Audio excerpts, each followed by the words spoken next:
कई लोगों को लगता है कि भैया प्रशांत किशोर तो चुनावी रणनीतिकार हैं, वहां तक तो ठीक है, लेकिन बिहार में जीतने की स्थिति कैसे बना पाएंगे? आपकी समझ में थोड़ा सा फेर है। हम जो काम पिछले 10 बरस करते थे, जिसका लोहा आप मान रहे हैं, हम नहीं कह रहे कि मानिए, लेकिन लोग ऐसा समझते हैं कि जिसको हम सलाह देंगे, जिसको मदद करेंगे, वो आदमी चुनाव जीत जाएगा। हम अपने दिमाग से वही काम कर रहे हैं। पहले हम सलाह और मदद नेताओं की, दलों की करते थे। दल को जाकर हम क्या बताते थे कि भाई किस तरह से अपने संगठन को और बेहतर तरीके से व्यवस्थित करो, किस तरीके से जनता से संवाद स्थापित करो, कौन सा मुद्दा उठाओ, कैसे चुनाव लड़ो तो तुम चुनाव जीत जाओगे। तो वही काम अभी भी कर रहे हैं। जनता को जाकर बता रहे हैं कि कैसे तुम आपस में हम लोग मिलकर नया दल बना सकते हैं, कैसे सब लोग मिलकर उसको चला सकते हैं, कौन से मुद्दे आगे लेकर चलेंगे तो जो पहले से दल है उनको हराया जा सकता है। तो हमारी काम में कोई फर्क नहीं है, काम हम वही कर रहे हैं जो पहले कर रहे थे। और सिर्फ फर्क इतना है कि अब दल और नेता के लिए नहीं कर रहे हैं, समाज के लिए कर रहे हैं। इसलिए कर रहे हैं कि हमारी अपनी जो 15-20 वर्ष की समझ है, पहले 10 वर्ष संयुक्त राष्ट्र संघ में हमने काम किया है और फिर 10 वर्ष जो चुनावी रणनीतिकार प्रबंधन वगैरह आप लोग कहते हैं, 20 वर्ष का मेरा अनुभव ये बताता है कि कोई भी चुनाव जीतकर आप बिहार में परिवर्तन नहीं ला सकते हैं। आगे क्या होगा वो छोड़िए। 2015 में तो हम खुद चुनाव यहाँ जीत गए थे। लालू नीतीश महागठबंधन चुनाव जीत गया था। कौन किसको टिकट मिलेगा, कौन मंत्री बनेगा, वो सब निर्णय में हमारी भागीदारी थी। 7 निश्चय का एक कार्यक्रम भी हमने बनवाया। उसको लागू करने के लिए बिहार में बिहार विकास मिशन की स्थापना भी कराई, लेकिन उसका कोई असर अभी हम बिहार में नहीं देख रहे हैं। तो कहीं ना कहीं हमारी जो समझ है पिछले 20 वर्ष की, जब तक समाज के स्तर पर प्रयास नहीं किया जाएगा तो सिर्फ चुनाव जीतने से कोई फर्क होने वाला नहीं है। मोदी जी जीत गए हैं, प्रधानमंत्री बन गए, तो उससे बिहार में क्या फर्क हुआ? कोई फर्क नहीं पड़ा। ईमानदारी से अगर आप दिल पर हाथ रख के बोलिएगा, यहाँ मोदी जी के बहुत भक्त लोग बैठे हैं, आप दिल पर हाथ रख के पूछिएगा तो बिहार में मोदी के प्रधानमंत्री बनने से कोई फर्क नहीं पड़ा। उससे पहले लालू जी भी यहाँ रहे, सामाजिक न्याय की उन्होंने बात की, उनके भी 15 साल के शासन में कोई फर्क नहीं पड़ा। उससे पहले कांग्रेस भी यहाँ रही है 40 वर्ष, उससे भी फर्क नहीं पड़ा। जब तक यहाँ के समाज के स्तर पर प्रयास नहीं होगा, तब तक अगर कोई प्रशांत किशोर भी जीत कर आ जाएंगे तो उससे फर्क नहीं पड़ने वाला। इसीलिए ये प्रयास समाज के स्तर पर किया जा रहा है। और हम लोग का ज्यादातर समय, जितने आप प्रबुद्ध लोग हैं, वो इस पर जाता है कि बिहार को किसने बर्बाद किया। कोई खड़ा होकर बता रहे थे अभी शाही जी की कर्पूरी जी से खराब हुआ कि लालू जी से खराब हुआ। हमको लगता है ये बेमानी विवाद है। हम अपनी सभाओं में रोज कहते हैं कि आप ये मान लीजिए कि जितने नेताओं ने बिहार में शासन किया है, उन्होंने जो काम किया या करने का दावा कर रहा है, सबको सही मान लीजिए। काहे के लिए बेकार विवाद करते हैं कि लालू ने खराब किया कि नीतीश ने खराब किया? हम लोग ये मान ले कि कांग्रेस ने 40-45 वर्ष बिहार में बड़ा अच्छा काम किया। ये भी मान लीजिए कि 15 वर्ष लालू जी के राज में सामाजिक तौर पर पिछड़े और गरीब लोगों को आवाज मिली। ये मानने में कोई गुरेज नहीं करना चाहिए आपको, हमको। जो लोग बिहार की राजनीति को जमीन से समझते हैं, उसको ये मानने में दिक्कत नहीं होनी चाहिए कि लालू जी के राज में कम से कम शुरुआती सालों में जरूर गरीब और जो पिछड़ा था उसको आवाज मिली। ये अलग बात है कि उनके आगे के साल में जंगल राज आ गया, लेकिन लालू जी भी आज दावा क्या करते हैं? वो ये नहीं कहते हैं कि हम बिहार को अमेरिका बना दिए। लालू जी यही कहते हैं कि हम गरीब को, वंचित को आवाज दिए। मान लीजिए दिए आवाज। नीतीश कुमार क्या किए? कह रहे हम सड़क बिजली बना दिए। ठीक है भैया, मान लीजिए। अगर सबके काम को सही मान लिया जाए, सबके दावे को भी सही मान लिया जाए, तो भी इस बात से तो कोई इनकार ही नहीं कर सकता है कि देश का सबसे गरीब, सबसे पिछड़ा, सबसे ज्यादा अशिक्षित, सबसे ज्यादा भुखमरी और बेरोजगारी वाला राज्य बिहार है। इस बात से तो कोई इनकार नहीं कर सकता है। तो काहे बहस कर रहे हैं झूठ मूठ का कि मोदी बिगाड़े कि लालू बिगाड़े? हम तो कह रहे हैं कि अगर सब ने काम किया तो भी हम लोग सबसे बदहाल हैं। तो जिसको थोड़ी बहुत भी समझ है, उसको ये समझ आ रहा है कि भैया जिस रास्ते पर हम लोग चल रहे हैं पिछले 50-60 साल से, उस रास्ते से चलकर तो बिहार का कल्याण नहीं होना है। तो रास्ता बदलना पड़ेगा और हमें लगता है कि वो रास्ता समाज से होकर जाता है, दल से होकर नहीं जाता है। इसीलिए ये प्रयास कर रहे हैं। हम लोगों पर मामूली दबाव नहीं है। जहां पर जा रहे लोग कह रहे भैया तुरंत दल बनाइए, बिना दल बनाए बिना चुनाव जीते नहीं होगा। कितना दिन पैदल चलिएगा? जहां दरभंगा में यात्रा खत्म हुई, आदमी सोचता भैया जल्दी बताइए कौन चुनाव लड़ना है। ये चुनाव लड़ने का अभियान नहीं है। चुनाव लड़ना हमारी प्राथमिकता नहीं है। चुनाव लड़ना पड़ेगा, सरकार बनाने के लिए वो प्रयास करना पड़ेगा। आपकी चिंता है कि चुनाव लड़ना जीतना कैसे होगा बिहार में, हम आपको बता रहे हो हमारी चिंता नहीं है। चुनाव लड़ना 6 महीने का काम है, आप देखिएगा इसी बिहार में जलजला कर देंगे 6 महीने जब चुनाव लड़ने का। आदमी कह रहे भैया किसका वोट काटेंगे, एनडीए का काटेंगे कि महागठबंधन का काटेंगे, लाइए हम लिख के दे देते हैं, दोनों को काट के साथ कोई नहीं। ये अहंकार से नहीं बोल रहे, इसलिए नहीं कि हमको कोई अहंकार है। हमारे माता पिता हमारे गुरुओं ने जो सिखाया है, जिस काम को लीजिए उसको पूरी ईमानदारी और मेहनत से कीजिए। जिस बंगाल का आप गुणगान करते हैं कि बंगाल में प्रशांत किशोर हरा दिए, यहाँ बैठा हुआ शायद ही कोई आदमी जानता होगा कि हम बंगाल गए मई 2019 में, हमारे पिताजी की मृत्यु हुई मई में, उसके 15 दिन के अंदर हम बंगाल गए और बंगाल से निकले मई 2021 में। 2 बरस जब कोरोना से आप भागकर घर में छुपे हुए थे, हम बंगाल में गांव-गांव में लगकर काम कर रहे थे, तब सफलता मिली। आप एक लाइन में पढ़ते हैं प्रशांत किशोर गए बंगाल जीत के चले आए। अगर हम इतनी मेहनत कर रहे हैं, इसलिए कर रहे हैं कि हमको मालूम है कि ये बहुत कठिन काम है। यहाँ कर आप हमको मत बताइए कि बिहार को भैया सुधारना बड़ा मुश्किल है, जाति कैसे टूटेगा, लालू कैसे हारेंगे। बहुत कठिन काम है, इसीलिए बहुत बड़ी मेहनत भी करनी पड़ेगी। इसीलिए 3 वर्ष से घर परिवार छोड़कर रात दिन जितना 75 वर्ष में किसी ने मेहनत न किया हो, इतनी मेहनत कर रहे हैं। चुनाव जीतना मुश्किल नहीं है, मुश्किल यह है कि चुनाव सही लोगों के साथ जीता जाए। चुनाव तो आप किसी के साथ जीत सकते हैं, कल समीकरण बनाइएगा, चुनाव 6 महीना में उलट जाएगा। हम 2 जून 2015 को बिहार में आए थे, 18 नवंबर 2015 में बिहार चुनाव जीतकर चले गए। 6 महीना लगता है, उससे बात नहीं बनेगी। मुश्किल यह है बिहार में कि जो समाज में समझदार आदमी है, सही आदमी है, वो राजनीति में है ही नहीं। या तो उसको लोगों ने हाशिए पर ढकेल दिया, या लोग कहता है भैया इससे किनारे रहो, राजनीति में जाने से क्या होगा, ये तो सुधरने वाला नहीं है। ऐसे ही समाज के लिए बहुत सालों सैकड़ों साल पहले ग्रीस के एक दार्शनिक थे, मैं हमेशा कोट करता हूं, प्लेटो। उन्होंने कहा था कि अगर समाज में समझदार व्यक्ति राजनीति में हिस्सेदार नहीं बनेगा, जो आपने अभी बात कही उसी से जुड़ा हुआ है, कि अगर जिस समाज में समझदार लोग राजनीति में नहीं आएंगे, उनको इस बात के लिए तैयार रहना चाहिए कि उनके बीच का कोई मूर्ख आदमी राजा बनकर उन पर शासन करेगा। बिहार में वही हुआ है। पिछले 30-40 साल से जो भी पढ़ा लिखा समझदार है, नेतरहाट से पढ़ा हुआ बाहर जाकर इंजीनियर बन गया, और जो यहाँ फेल हुआ वो यहाँ का राजा बन गया। इसीलिए ये दुर्दशा है। जिस नेतरहाट की आप तारीफ कर रहे हैं, nova Netarhat old boys association देश का शायद सबसे पावरफुल बॉडी है। हर लड़का ही उसका कोई ना कोई IAS IPS डॉक्टर इंजीनियर बना है, लेकिन उसमें से कोई आदमी वापस आकर बिहार सुधारने के लिए राजनीति के क्षेत्र में उसने प्रयास नहीं किया। तो नेतरहाट का कोई आदमी आपको MLA नहीं मिलेगा। अगर नेतरहाट से पढ़े हुए 100 लोग MLA होते तो आज बिहार का ये दुर्दशा नहीं है।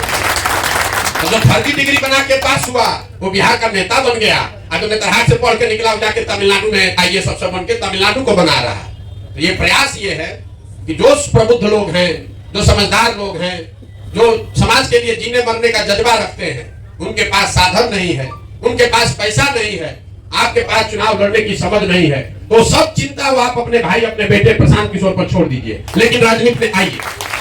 आप जीतिएगा अपनी ताकत से। हमारी भूमिका बस इतनी ही है कि पैदल वैदल चलने से कुछ नहीं होता है। हमने 10 बरस जो काम किया है वो नहीं किए होते तो 15 बरस भी हम चल देंगे तो इसमें से आधा आदमी भी नहीं आएगा। आज इसलिए रहा है, वो नोटिस इसलिए ले रहा है, डॉक्टर साहब कह रहे हैं कि भीड़ में दबे हुए थे, उसको मालूम है चाहे जितना हमको शिकायत मेरा कर ले, वो जान रहा है कि प्रशांत किशोर आदमी है बड़ा होशियार।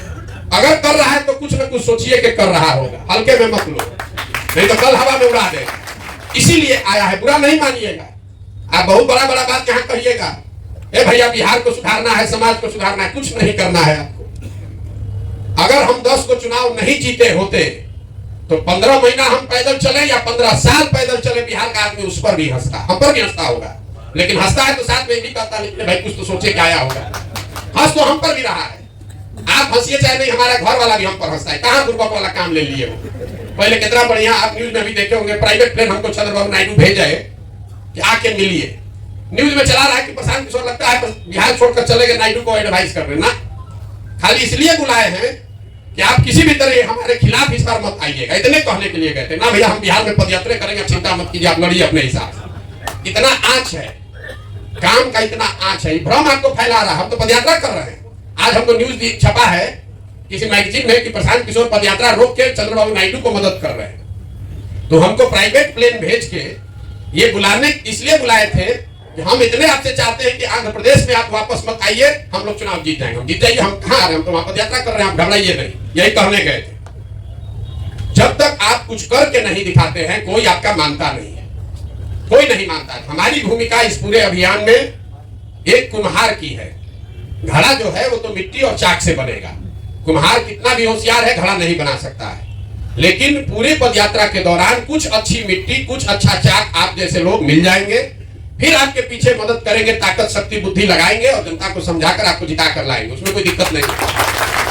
लोग एकदम यहाँ त्रस्त है नया आदमी चुनने के लिए, खाली उसको दिक्कत यह है कि दिख नहीं रहा है। आप लोग जिस जाति की बात करते हैं, 100 में 80 आदमी कहेगा भैया कुछ हो कहिए, अंत में भोटवा तो जाते पर पड़ेगा। हम रोज आपको आईना दिखाते हैं, लेकिन लोग के दिमाग में ऐसा बैठा है मानने को नहीं तैयार है। यहाँ जितने आदमी बैठे हैं, आप ये बताइए मोदी जी को वोट बिहार की जनता ने दिया है कि नहीं दिया है? दिया है। भाजपा को नहीं दिया। लोग कहता है अरे मोदी जी का नाम नहीं रहता तो एमपी का मुखिया नहीं जीतता, सब मोदी जी के नाम पर वोट पड़ा है। तो मोदी जी के जाति के कितने लोग इस बिहार में रहते हैं? एक भी उनके जाति का आदमी बिहार में नहीं रहता है। तो अगर हर आदमी जाते पर वोट दे रहा है तो मोदी जी को वोट कौन दे रहा है? लेकिन हम कहेंगे तो कहेंगे ना ना उनको धर्म को देता है, जात को नहीं ना दे रहा है, धर्म को दे रहा है। ये भ्रम मत पालिए कि हर आदमी जाते पर वोट दे रहा है।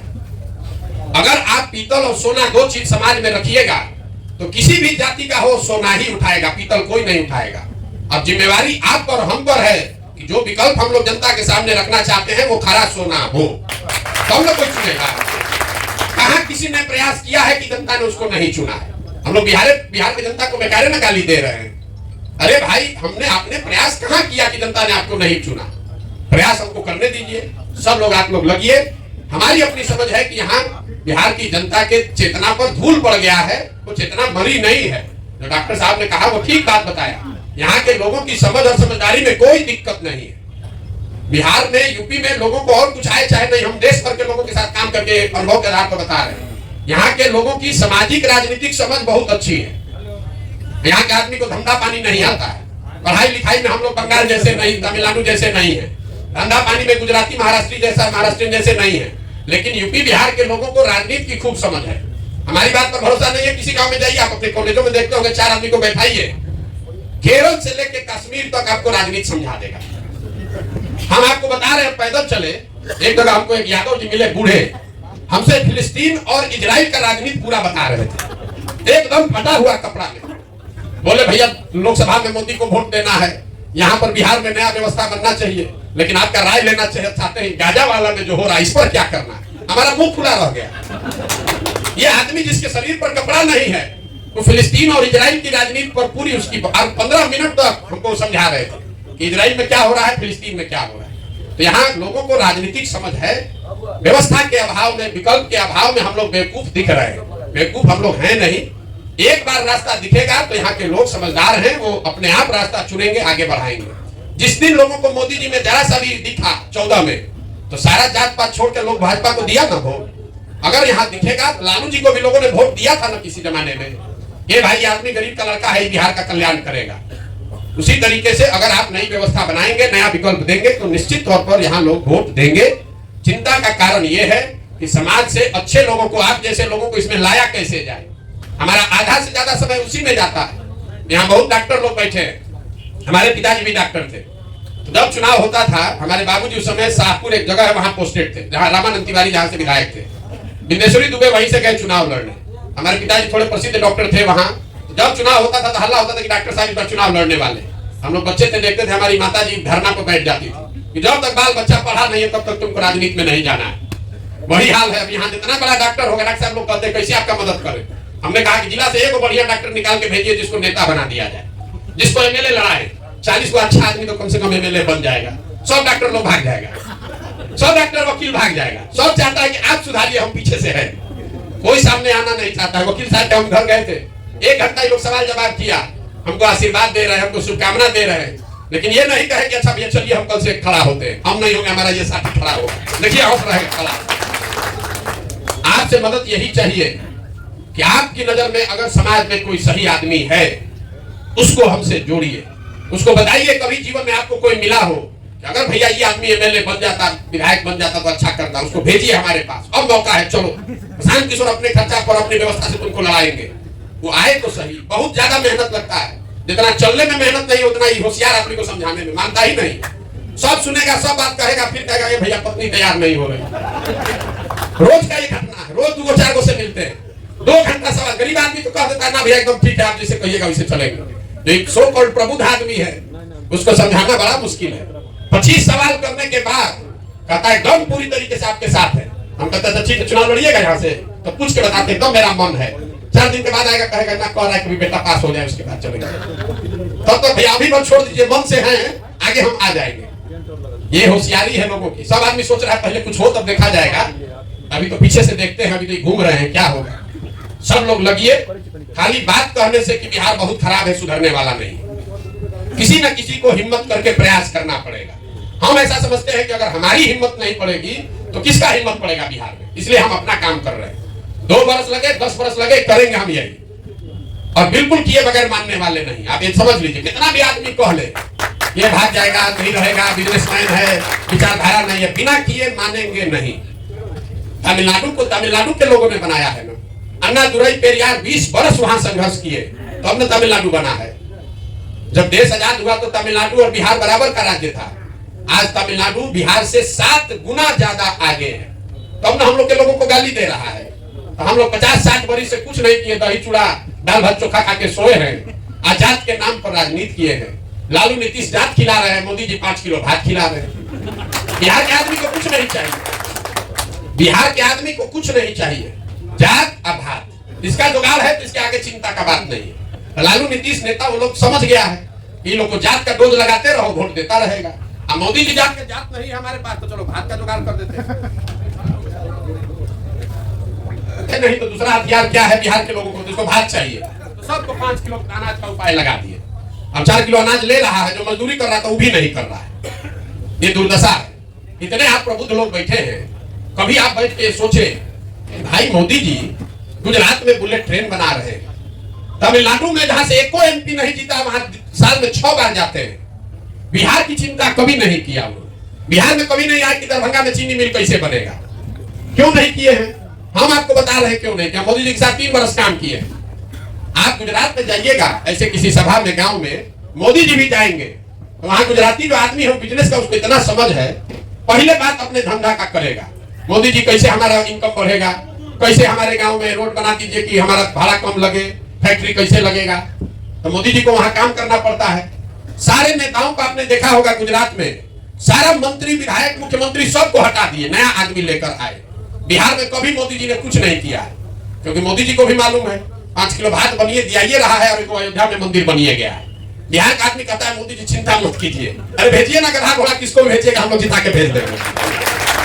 5 बरिस बैठ के जिस सांसद को आप हम गाली देते हैं उसी को जाकर फिर मोदी जी के नाम पर वोट देंगे। तो मोदी जी भी जैसे लालू नीतीश ने समझ लिया कि इस राज्य में लोगों को कुछ नहीं चाहिए, सिर्फ जाति चाहिए। आप बताइए लालू जी ने जिन समाज को आवाज दी, जिसको कहते हैं कि हम सब गरीब को पिछड़े को आवाज दिए, उसी समाज के बच्चों को उन्होंने पढ़ने की व्यवस्था क्यों नहीं की? कभी बिहार में उन्होंने भूमि सुधार क्यों नहीं लागू किया? क्यों गरीब वंचित जो है पिछड़ा समाज है उसको जमीन मिल जाए, उसके लिए पूंजी रोजगार का व्यवस्था क्यों नहीं किया? लालू जी बुर्बक थोड़े ना है, आवाज दे दिया कि हमारा और हमारे बच्चों का नारा लगाते रहो, पैसा पूंजी शिक्षा नहीं दिया। कभी इतनी समझ ना हो जाए कि आप अपना हक मांगने लगे। तो नेता ही समझ गया है, मोदी जी भी जान गए हैं कि भैया फैक्ट्री लगाएंगे तो लोग कहेगा ये को काहे लग रहा है, गुजरात में 4 को लग रहा है, अच्छा फैक्ट्री लगाइए मत करो, भात दो 4 किलो अनाज दो। कभी आप सुने हैं गुजरात में कि 4 किलो अनाज के लिए मारा मारी हुआ हो? बिहार में जहां जाइए आदमी यही कह रहे भैया 4 किलो अनाज, राशन कार्ड नहीं मिल रहा है, 2000 रुपया लग रहा है राशन कार्ड, उसके आगे सोचिए नहीं रहा है। उसको राशन कार्ड मिल जाए, उसके लिए देश में धरती पर वही सबसे अच्छा नेता है जो उसको राशन कार्ड बिना घूस के दिलवा दे। लोगों का शिकायत ही नहीं है कि नौकरी नहीं है, लोगों का शिकायत यह है कि जो राशन कार्ड मिल रहा है, फ्री राशन कार्ड, उसमें 2-2.5 हजार रुपया घूस लग रहा है। तो जब तक ये मानसिकता पर काम नहीं होगा तब तक बिहार नहीं सुधरेगा। बाकी अब जिसका और सवाल करना, हमने बहुत लंबा समय ले लिया उत्तर देने में, माफी चाहते हैं।